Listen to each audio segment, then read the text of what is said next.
వివాహం అనేటటువంటిది కేవలము కామోపభోగము కొరకు స్త్రీ పురుషులను కలిపేటటువంటి ప్రక్రియ ఈ దేశమునందు కానే కాదు.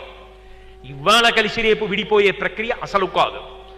ఏది వివాహం అంటే పండడం, తరించడం, దానికి కావలసిన మానసిక సంస్కారాన్నంతటినీ కూడా అబ్బేటట్టుగా చేస్తారు.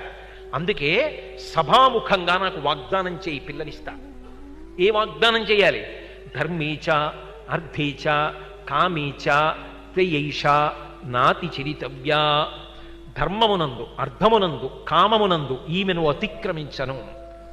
ఇవాళ మన ప్రారంధం ఏమిటంటే ఇన్ని విషయాలున్నాయి, ఇన్ని విషయాలకి నేను సభాముఖంగా ప్రమాణం చేస్తున్నానన్న విషయం పెళ్లి కుమారుడికి తెలియకపోవడం.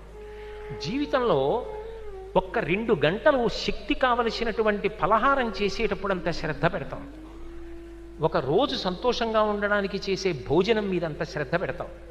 ఒక రాత్రి నిద్రపోకపోతే మరునాడు చేయవలసిన పని చేయలేవని నిద్రపోవడానికి దోమలు లేకుండా జాగ్రత్త తీసుకున్నంత శ్రద్ధ పెడతాం.